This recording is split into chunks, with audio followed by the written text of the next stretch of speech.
Hello. Welcome to another edition of the Knife Party Podcast, where we leave it all on the cutting room floor. Season 3, Episode 2. And I told you that we are going to change things. And what I mean is, like, I said, hey, man, I'm going to start just obscuring some or reviewing some very obscure movies. This being one of them.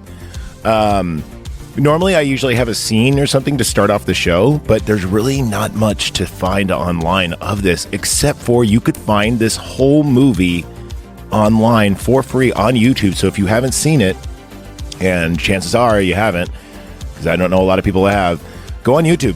All 89 minutes of the movie are uninterrupted and on YouTube, and you can go check that out. So let me pay some bills. Knife Party is brought to you by you. It is brought to you by the Patreons. Patreon.com/KnifePartyPod is where you go to sign up for only $5. You get not only this terrific show early and often, so instead of the free feed on Sundays, you will get it Wednesday as it records, or Thursday as it records. Usually it's Thursday, but sometimes it's Wednesday, but it's usually but always on the free side on Sunday. But what else does $5 get you? Well, it gets you other shows such as our nerdy podcasts, everything that is gamer and you know, all that good stuff. Whether it be console or tabletop, that would be Midnight Ramen coming at you. We also do Slime Wreck Radio at least once a week, and it's a very great show. Basically, it's a Twitter community show. It's a lot of fun. It's your community talk radio. And then we do Knife Party After Dark. That's usually when I do an episode and let's just say it's not great for public consumption, and it should be behind a paywall, and usually alcohol's involved. So there you go. It's like the Protect Our Parks, but, you know, Knife Party style. And also brought to you by, did I mention that you can always join the Stop the Bike level at $20 and be a part of the show and get sweet merchandise and or get, prize packages and such. I'd like to thank Nick Neo, who's been our longest running Stop the Bike member. So Nikki Neo, thank you so much. She should be on the show soon. Not today though, because no one's seen this movie, so I'm going to do it solo. I'm not even going to put it out there, hey, like, I need a guest host for this. I'm like, nope, I'm just going to do this episode. So I'm in the habit right now of watching movies with my wife on Wednesday, and then normally we do the Knife Party on Thursday. But when I don't have a guest booked for Thursday, me and my wife watch Wednesday. So be prepared, because we're also going to do Copycat. I just watched that with her last week, and I'm working on that episode too. And we just watched Satern 3 last night, and boy, what a gem this is. We have one more sponsor, Captain Cork on the borderlands of Vallejo, California and American Canyon, California. They have all your adult beverage needs there, and they've been a $5 member with us since the beginning, so almost 2 years.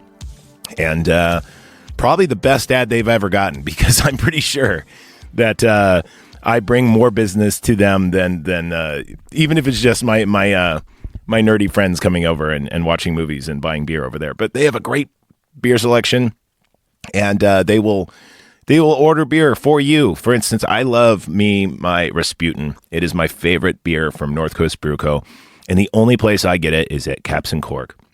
They have great deals, and including if they have buy 10 or buy 9, get your 10th beer for a penny. And we're talking craft beers, right? They have their Bud Lights and all that other stuff, but I'm talking like if you want some crazy off the wall California brews from all around the state and otherwise too, you got to go to Caps and Cork. Check it out. Check out the selection. Really nice guys. They also have your hard alcohol needs too, and they have a small selection, but a very, very decent selection of wine.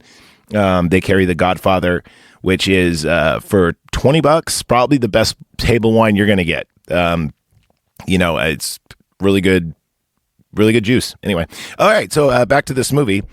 So we are actually going to talk a little bit about Satern 3. I'm bringing up Rotten Tomatoes right now, and I got my notes.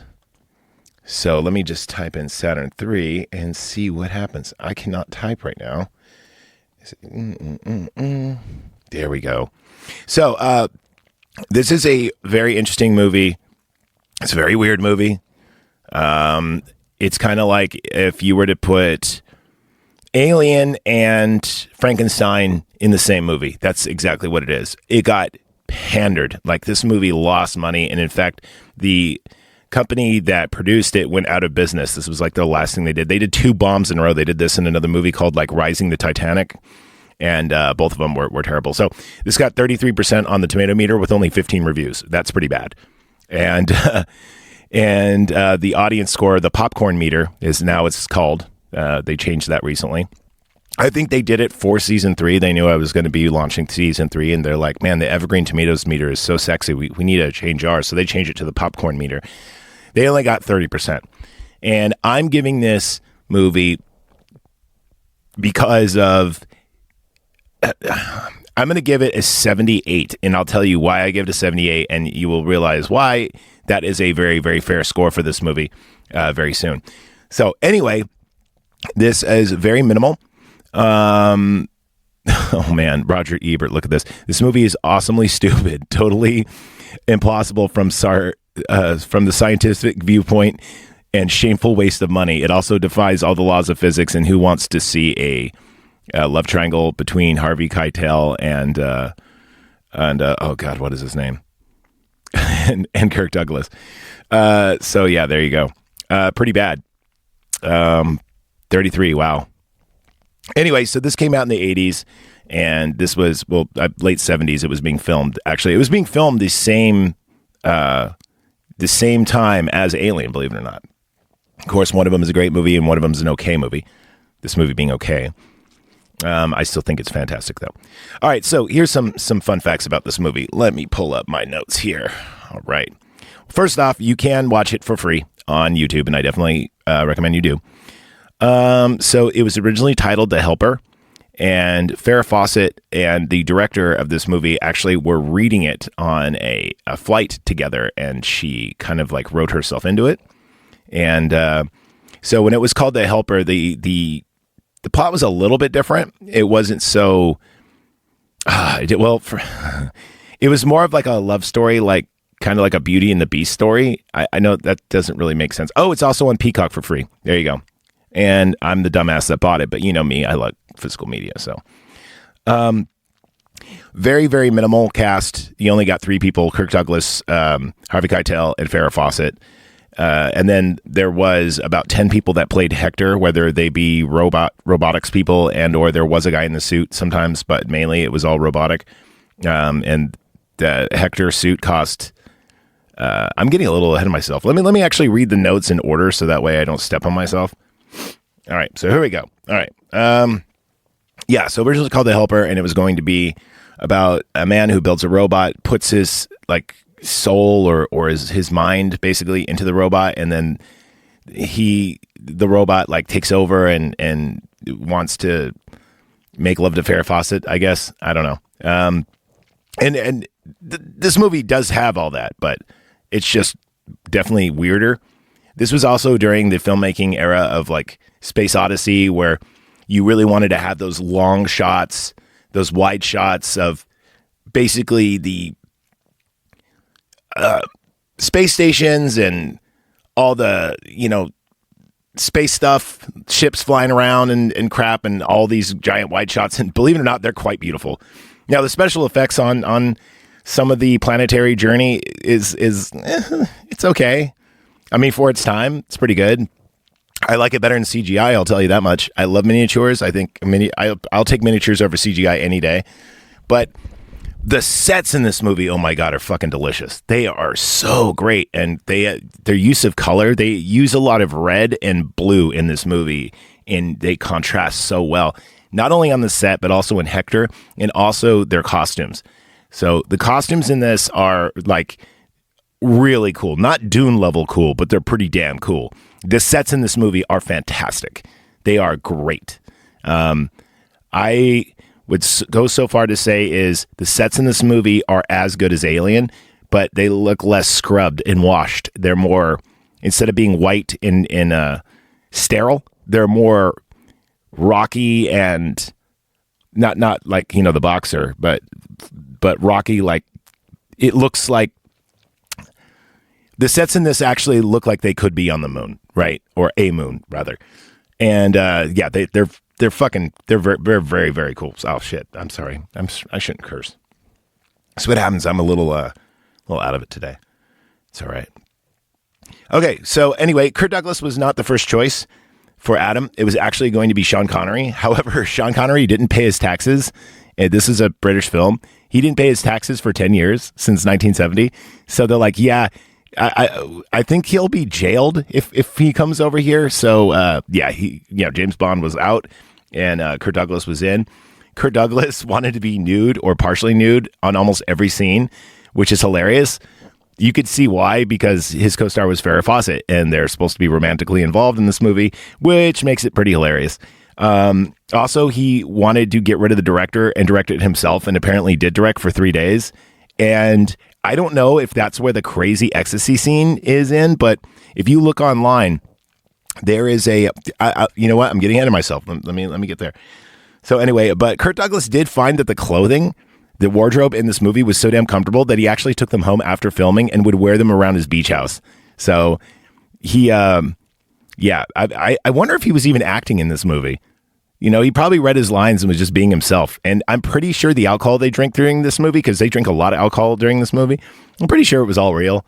Especially when you see the deleted scene. Again, I'll get to that in a second. So anyway, after filming, Roy Dottrist, Dottrist, I hope I didn't butcher that name, overdubbed all of Harvey Keitel's lines in post because they thought Harvey Keitel sounded too New York, and this was a English film, and they thought he said New York, the borough of Brooklyn, you know, shout out Typo Negative. So he had a very Brooklyn heavy accent, and they didn't want it. They're like, in the future, no one's going to have that accent, so let's just get rid of it. So to make it sound more British, they actually asked him to come back and redub everything in post, and he said, hell to that, I already got my paycheck, screw off. So then that's when Roy Dottrist did it. So there you go. And he was like, I guess, a big thespian actor. I don't know. I've never heard of him. And I don't know. Maybe he was on the set of Excalibur. Oh, I didn't do that movie. Okay, so anyway, the sets in this movie that I keep gushing about, they were so damn large that often the crew would get lost, and they would actually put like hint notes or little tiny maps hidden throughout the set, so that way you could find your way. So yeah, apparently this thing was really vast, and I think a lot of this movie, because there's only 3 actors, was actually a lot of the money was actually spent on not only Hector, I'll get to that in a second, but also the sets. The sets are immaculate. Again, the sets and the music in this movie are second to none. Second to none. None, I say. The costumes are pretty good too. And Harvey Keitel's in it, for Christ's sake. And for some reason, I don't know what it is, but a young Harvey Keitel in this and in Taxi Driver, he looks like Eddie Furlong. I swear. If you look them side by side, a young Harvey Keitel and a young Eddie, it's in the eyes. They have these weird, like, kind of like Asian or Italian eyes kind of looking, you know, like with like long eyelashes. I don't know. It's interesting. But look at them side by side. And the Fur Dog and Keitel do kind of look alike. They could be related. Who knows? Okay, so the movie had a budget of $10 million, as I said. Hector, the demigod robot, took $1 million. And there was tons of problems with it, obviously. It was supposed to be all, animated, animatronic. And with 10 people doing, one guy would do the head, one guy would do the legs, and it wasn't very practical at times, so they actually had to put somebody in the suit. And also they changed the head. So the original head looked not scary. There's something about the skinny head on a giant body that makes this scarier. And the head in this, I remember it freaked me out when I was a kid because it looked like he has like syringes for eyes. It's very, very interesting. And let's see. Okay, here we go. Here's what I kept stepping on. So there's a scene where they take blue dreamers in this, and apparently it's kind of like MDMA or something. It helps you sleep, but not only that, you get a party and have fun. And Harvey Keitel gives Alex, Farrah Fawcett's character, blue dreamers. Now, the scene is partially there in the cut that you see now, but you could find it on YouTube, not just this movie, but the deleted scene where Farrah Fawcett comes out and she's got like a leather fetish outfit.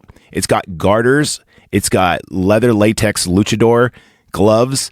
and it's got like a Power Ranger teddy, and it's ridiculous.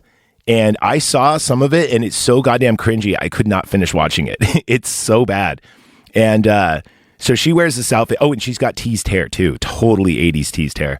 And her and Kirk Douglas like fool around, and not like in like a sexy way, but more in like a playful way. It's really weird, like pouring booze in each other's mouth, and her doing like a superhero stance for no reason, and flirtatious dialogue that looks like a 12-year-old would write.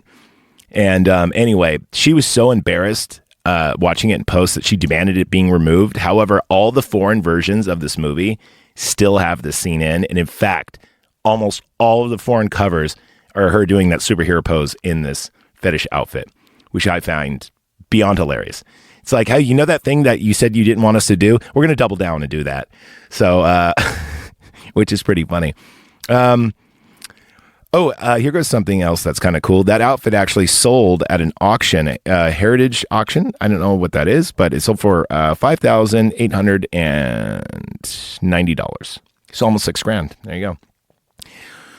Yeah. And so those are my fun facts of the movie. This movie was actually hard to research because, like I said, a lot of people haven't seen this. This is definitely in the cult status of movies. This is not...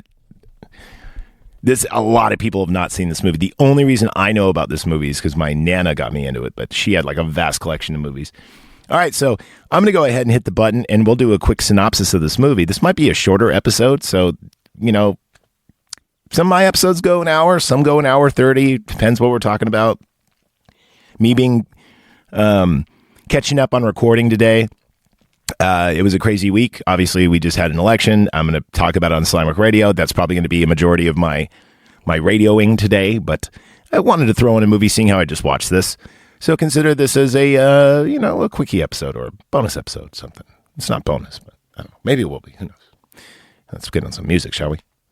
Yeah. Okay, so... So here goes the synopsis of this movie, and this is why you should watch it. Okay, so we see this doctor, and he's getting all like, he's walking through this space station, and this is like a governmental or military operation, and these shots are fucking awesome. This really does set up the movie. It's really cool. And we see Keitel, and he's got this like package. We don't really know what it is. And he's trying to get aboard of a ship headed to Satern Three. So now... This is, of course, in the near-distant future, where humanity is kind of screwed. We can't grow crops on Earth enough to sustain everybody. So we use Satern 3. There is a moon called Satern 3, or I don't know, Saturn's third moon, whatever. There's a space station there that's a government-sponsored or military-sponsored hydroponics lab. And it's only stationed by two people, and that would be Alex and Adam. And Alex and Adam, of course, Kirk Douglas and Ferrah Fawcett's characters, right? And they're secluded there, they're alone there, and they're lovers, which is interesting. Let's see. Oh yeah, I forgot to say Stanley Doan actually was the director, and then he like left. Or no, wait, no, he was the producer, but he became the director. Anyway, the director walked off. And apparently Kirk Douglas may have threatened him, but that doesn't matter. Let's get back to the story. So yeah, they live there alone, and they're growing food, and it's an experimental thing, and hopefully it works out. I don't know. They don't really go too much into it. Basically, all we know is that they're alone on this planet together, and they grow food. Cool, there you go.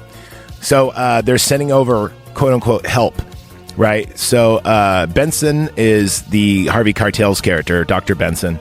And he is, he basically murders a guy that was supposed to come, and then he assumes his identity. So, yeah, and then, like, wears his spacesuit so, like, no one will know. Now, this is, like, the future. I guess you don't need, like, voter IDs or whatever to, like, you know, do interplanetary space travel, but there you go. Sorry, I have to throw in a joke here and there. So he boards the ship that's intended for this dude that he just whacked. And, you know, he makes his way over to Satern 3, and, you know, they introduce themselves and everything else. And he's kind of like he's definitely a dick and a sociopath. He doesn't really seem to show any emotion. He's very robotic himself, which I do like. And he basically propositions Ferrah Fawcett for sex, like right there. He goes, you have an amazing body. May I use it? And she's like, come again? And he's like, you heard me. Is it just you and Adam, Dr. Adam on the space station here alone? And she's like, yeah. And he's like, so what's the story with that? And she's like, yeah, we're together. And he's like, so offer's still on the table? What's going on here? And it's very, it's very awkward. It's very awesome. And it kind of gives his character a little bit, Keitel's character, a little bit of ruthlessness, I guess you could say. But I mean, I can't really blame him. I'm not really into blondes, but if I was going to be on the space station and I just murdered somebody, you might as well shoot for the stars, right? You miss every shot you don't take. That's what 99 said. Anyway, so not long after his arrival, he starts constructing Hector, which is what they call the demigod robot, which I don't know what that means, but it sounds fucking cool, and Hector looks fucking cool. Hector is like an 8-foot tall robot, but then even after that, he's got like a head on top of his torso, and his head is like really small. It kind of looks like Johnny Five, but evil. Remember Johnny Five? Short Circuit? It kind of looks like that, but it's got these weird looking, as I said, eyeballs that look like they're made out of glowing syringes.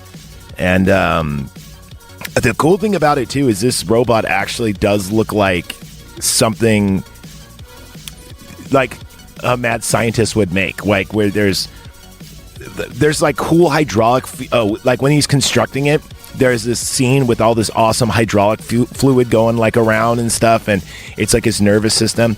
And then the core part of this robot, so I guess not a robot, it's actually a cyborg because it's got human parts, but there's like a jar or like a tank that's about 3 foot by about and then 9 inches wide, and it's a circular glass tube. Oop, I just hit my mic. And he like inserts it to activate it, but then also Hector is got like this Bluetooth capability with Harvey Keitel's brain.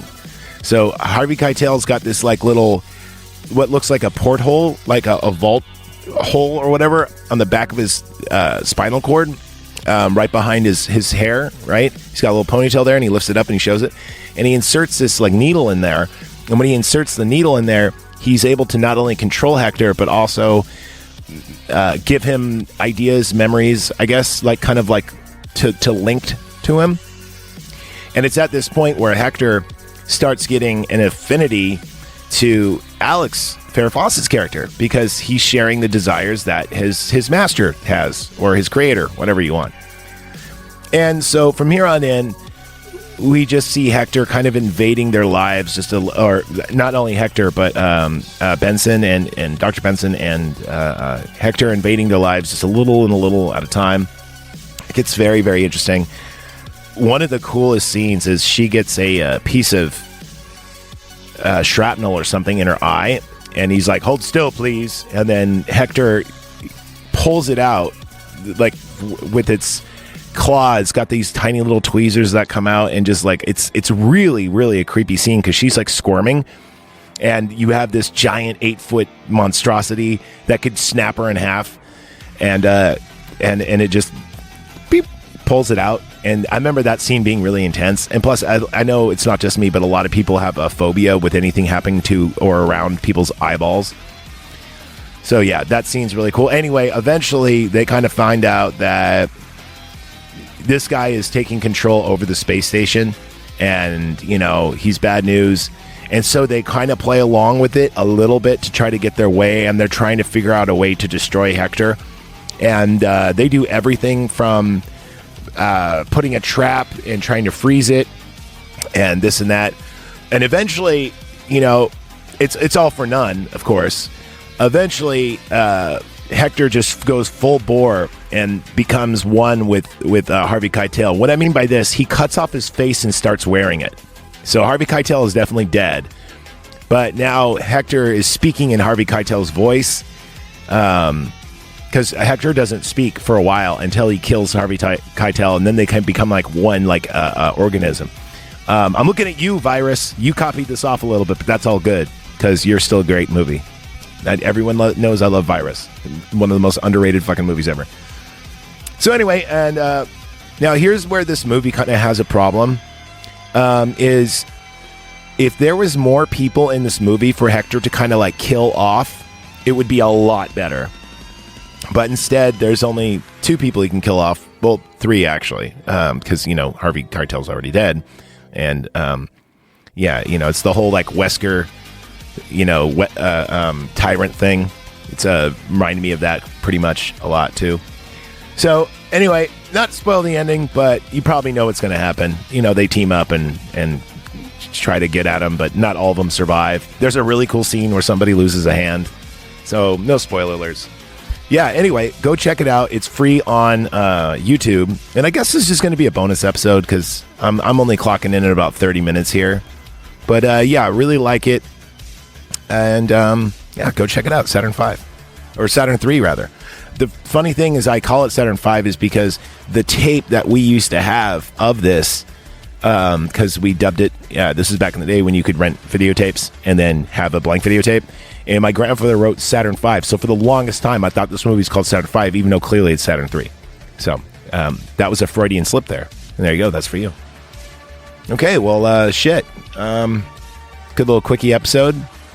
And maybe I'll do more quickie episodes. Maybe like every other episode will be a quickie episode or something. Or my solo ones will be. I don't know. Who knows? All right. Well, so, thank you for listening, and go check us out on Patreon if you haven't already. And you could follow me on X, and that's at Father Heel spelled like your foot. And that's where I do my community shows like I'm about to do in a second. Slime Rock Radio. Okay, good night, everybody.